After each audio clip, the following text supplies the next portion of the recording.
Hi everyone. I have Zeyzal from Shopify Rebellion. Yeah. How are you feeling? Sorry. I'm feeling pretty good. I mean, I've been joking with the team. I'll take us from sixth to fifth, and Sentinels is like a fourth, fifth place team. So beating Yeah. them was like, the first sign of improvement. Because I mean, as a team, we've struggled a bit too. Even me coming in, but prior to this, they also struggled a bit. So it's a really big moment for us, and feels really good because it's our first signs of improvement. Even though it's a real back and forth series, but Yeah. yeah, any win is a win. Mm-hmm. Did you actually?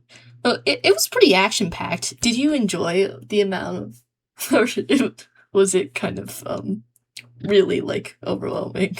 Um, I would say I enjoyed game 2 and 3. I mean, first game I was kind of running it down. It was a really hard game for me. I basically took some fights that were unwinnable and then walked into areas I can't walk in, and that game felt kind of like suffering. But Yeah. that's League of Legends. Sometimes you get to play.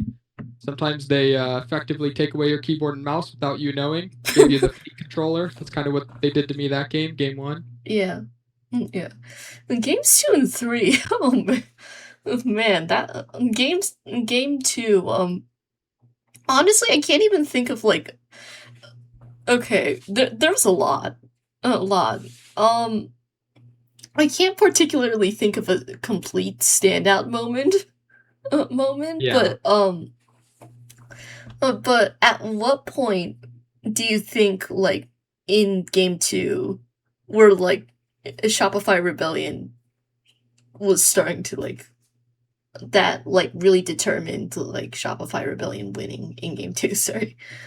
Honestly, I couldn't give you one either. I mean, that game, I got a little nervous after the situation where we fought on mid with Anivia top. Yeah. So it's the moment where I started being concerned. Prior to that, I was like, this kind of coasted to an easy win because Mm-hmm. I was strong as hell that game. So I felt good the whole time. But yeah, we took a fight with our Anivia top, and that's kind of a mistake of mine. I didn't realize how important our like Anivia was to our team comp. I was like feeling powerful, so I was doing whatever I wanted. Same with Juan contracts, but yeah, that was like the moment it shifted from I guess this is a free win to oh shit, it's gonna be a challenge. Yeah, I think it went to like 38 kills in total at that point. I haven't seen like a really like um that was probably the most kills I've seen all year in an LCS game. Yeah, I mean that is a kind of a fun thing. Normally, I feel like the games just end up with like one or two blow up fights, and the game's instantly over. Mm-hmm. But I think where both teams are simultaneously bad enough and simultaneously good enough that like one one team can't snowball perfectly with a winning fight and the other team is good enough to like somewhat salvage a losing fight. So it's like kind of a back and forth game till death timers are too high to make mistakes, and then yeah, whoever wins is king of the I guess fifth place, like I said. Yeah. I heard Contracts and Fudge talking about the dog tier list with all of the other analysts right before I entered here. If you were to like based off of this series now, how would you rank Shopify Rebellion right now, based off of that tier um, list?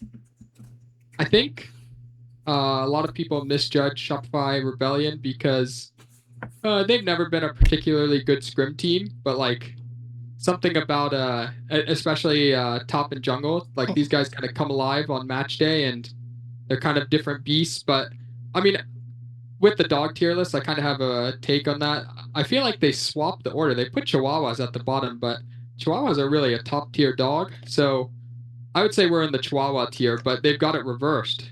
Yeah, I Maybe they personally should find address the. Chihuahuas to be like probably the scariest types of dogs. So Oh yeah, I got two Chihuahuas. I've grown up with them my whole life. My Chihuahua that I have now, name's Cosmo. mm-hmm. Uh, he took his first victim about a year ago. It was my dad. Gave him a. He didn't break skin or anything, but yeah, he gave him a good warning shot. But Oh yeah, they're pretty no. scary, pretty fierce. Yeah, yeah, and would you say I think like at the end game 2 the fights were getting a bit like I think at one point a lot of people just went, it's like, wait, are we fighting for are any of the teams fighting for like any objectives anymore, or are we just like just like yeah. Yeah, I mean, you're fighting for your space, you know? Yeah. That's unironically what both teams will say, "We're fighting for space," but what that really means is, like, in certain games, it feels like whoever has the area first will always win, which is like, game 1, Yeah. when we lost the area, I was Mhm. just, like, chain feeding because we can't do anything after we lose it, but Mhm. that was an extreme example. Game 2, yeah, we're just fighting. We're just showing up to mid thinking we can both win and then, like, somewhat talking about our win condition, but it's more like, yeah, whoever just won on the mid wave. Both teams thought they could fight on mid wave, so and you Mhm. take mid wave so you can take control of the side you want, either top or bottom, depending on scenario. So we're fighting for space, but that just means, yeah, we're A-ramming. Yeah. Just Happens. like map coverage again. Yeah, you can just say, see what happens. Walk down mid, see what happens. Yeah. Kind of the vibe. Hope no one gets picked off instantly as soon Yeah. as you yeah. And then game 3, it was a I don't want to say it was a slow game because I wouldn't really call it was slower than game 2 and 2, right? I would So say, oh, yeah. no, you go ahead, sorry. Yeah, game 3 was, I would honestly say in a way it was fast paced too, but it was in a different way where they're playing Rise Nocturne. So they're Mhm. like trying to avoid the big all out team fights, but there was a lot of moments where like it was someone was fighting, right? And it just might not have been a full 5v5 team fight. That's how I felt from my perspective. Yeah. Almost like more nerve-wracking when it's that kind of scenario because you have less control over it as an individual. But yeah, it was a little bit slower, I'd say. Yeah. Um what would you say was Shopify Rebellion's game plan, at least for like game 3? So I would say our game plan was pretty much we we picked a strong top side Mhm. and we allow them to play the game and our job bot is just neutralize the best we can and then once we're level 6 we kind of come online with Annie, Rakan, Wukong. Yeah. So we can pick a target and pretty Mhm. much insta engage Yeah. and our primary objective then would be like obviously target a carry, but whoever gives body first will go on. Say we Mhm. kind of did some weird stuff where we like altered their support a couple times. That was kind of weird, but yeah, I mean it was pretty much just like a classic. We have instant engage tools, so we just go on whoever's out of position, Yeah. and their win condition's kind of the opposite. They want to find individuals and go on them, whereas we can have like these big explosive AOE team fights. Mhm. So like the okay. Like the what's the best word to describe it? Just like individual pick off comps? Usually you just say a pick comp, or Pick you comps, can yeah. say a side lane comp when they're playing. Usually you'll say side lane when they're playing Nocturne or Rise type champ. Mhm. And oh, okay. The I think I have to bring this up. The paranoia Baron steal. Yeah, honestly, that was nuts. I mean, I didn't even have my screen on Baron, so props Yeah. to Contracts. Apparently, that puts him above Xmithy. So he dropped a little one-liner. Yeah. After that, he said, "See ya, Xmithy," because now I think that gives him officially the most Baron steals in the LCS. Oh my god. I knew it as soon as he got it that I was like, "Oh shit, this is great." But yeah, that was kind of crazy because I don't even know what happened. I mean, I'm Nocturne alted, just looking at a big old crocodile on my screen. Yeah. So was that just like an individual call, or were there other people involved for that too? So the comms for that were basically the Baron's gone. Either we steal it or we don't, and we're playing for the fight, which basically means yeah, just fight them on the exit when they get the Baron. Usually, I mean, if you steal it, that's great, but the plan was to fight there, Mhm. and yeah, I mean, he just got it, and then we were fighting anyway. Yeah. So Oh, I meant like for like the stealing wise. It's like were there other people helping out with like the I calls think he for might have that? asked for a blue orb. That's all. All Oh, him. okay. No one, Yeah. no one even knew where he was. I promise you. We're all looking at the big ass crocodile behind us. Every single one of our screens. Only his was on the Baron, and that was a solo play. Yeah. Oh, that Yeah. was a jump scare for sure. Yeah. Uh, okay. So, so I guess like, I, um, would you also say that like that I know from like based off of like the Shopify Rebellion was trying to like figure out some stuff team dynamic wise, would you say like you guys clicked a lot better in the series?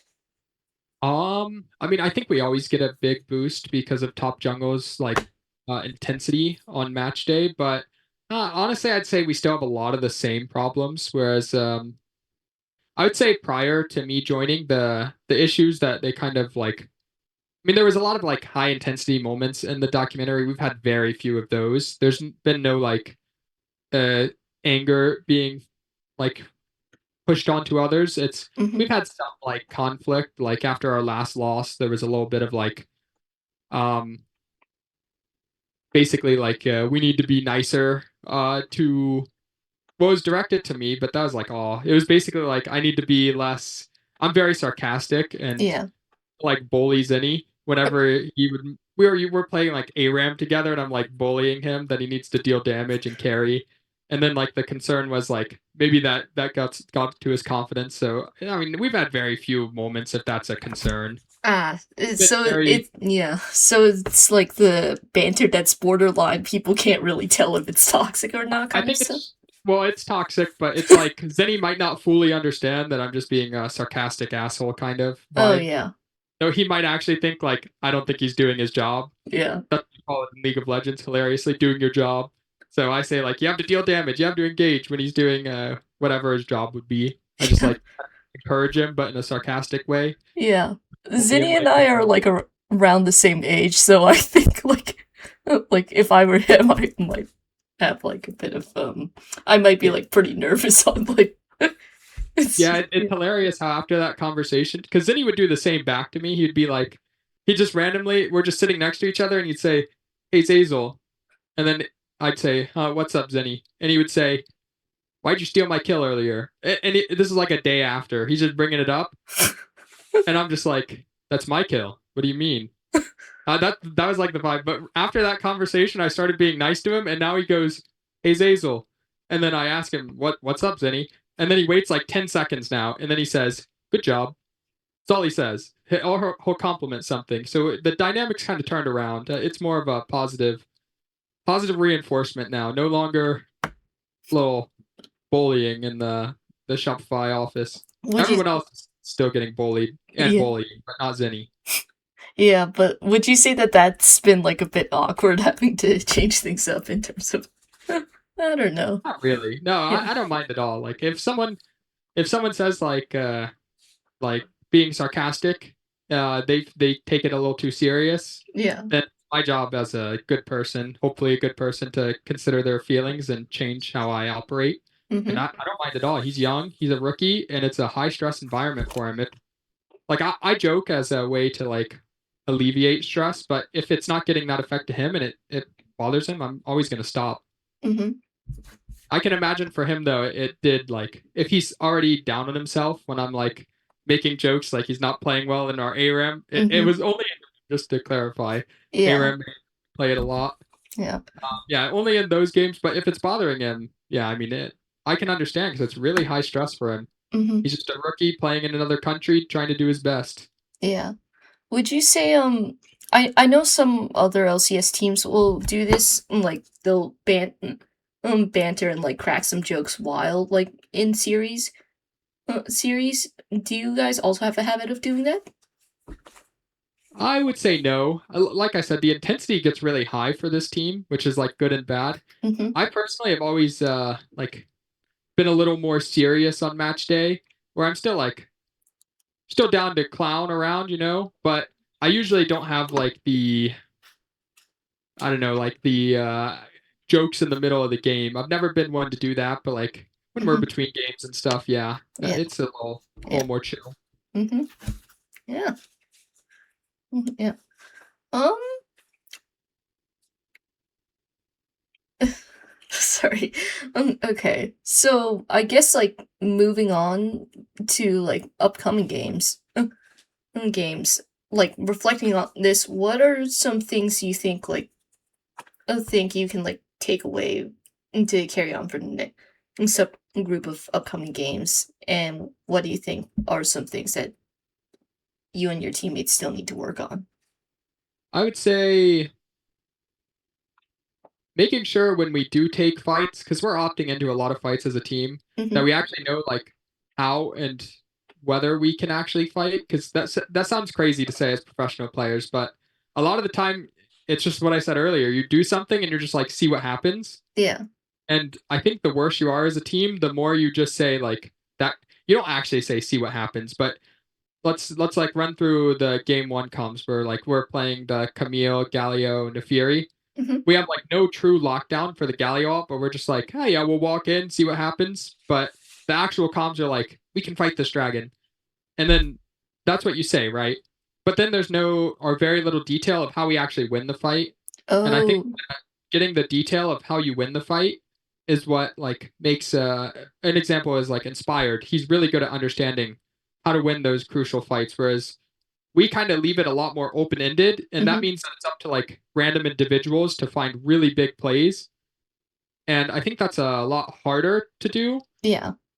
No one has like a pre-planned idea of what they're doing. Like Mhm. Zinni has to look at both Nefiri and Camille to figure out who he's alting as Galio, whereas sometimes just going to be like, oh, I'll E flash onto Lee Sin and we'll just Galio alt me then. Something like that is the ideal scenario. But yeah, I mean, we just got to figure out like how we're fighting because we know we will fight. That's what we do. Mhm.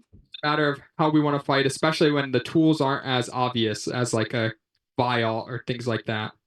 So so essentially like this sort of habit is basically like improvising and limit testing at the same time, right? It's not even limit testing as much as improvising. Yeah, that's a good way to put it. It's like I think the better you are as a team, the more you understand what's going to happen as soon as you get in the area. Mhm. And I think we have a good idea of like what we can fight and what we can't. But it's a lot of I mean it's a lot of improvising. Yeah, I mean Yeah. that's Yeah. we just get there and Mhm. play it out and hope that someone finds a good target, good angle. And I think leaving that much in the air can be good if you have really good angles from like three different players. Like a player like Ignar probably doesn't need direction, but and Contracts doesn't really either because the way he plays is very improvised anyway. Mhm. But I think the other players on the team, Zenny, me, we both prefer structure. So Yeah. just improving that and like finding a balance of that. Mhm.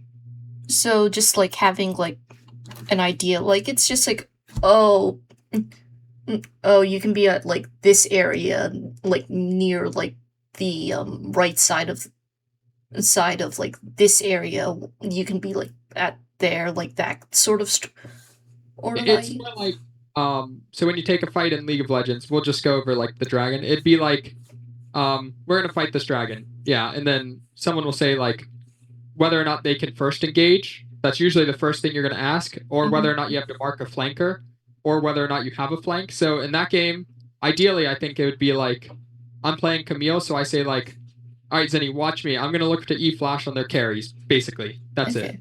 That's all we have to say, and if that's our best angle, obviously. And then Zenny's only watching me, and I look for the angle, and if I don't get it, we either take the zone back because they're respecting me, or they go on us first, and our plan wasn't that good, and that's kind of what happened. But basically you usually will pick a first engage, and whether or not you can first engage, Yeah. and then whether or not you even want to engage if you're a poke comp. Mhm. There's a lot of things to identify, but we're just not good at separating those because you do have to identify them, but it's not really about. There is a lot of comms about taking like this area and that area where you're holding your vision, where when you're giving your vision, Mhm. things like that. But I would say the ones we struggle with is more like the fight commands, and we call them battlefields. That's what Zenny's been calling them. He Yeah. wants us to pick our battlefields and know what we're doing in our battlefields. That's how Mhm. we've been referring to it. Yeah. Yeah. Yeah. It was sorry. It. I'm sorry. Yeah, it was great talking to you, and I hope you have a great rest day. And congratulations on the series. Thank you for the interview. Thank you. Have a Yeah. great day. You too. Bye. Bye.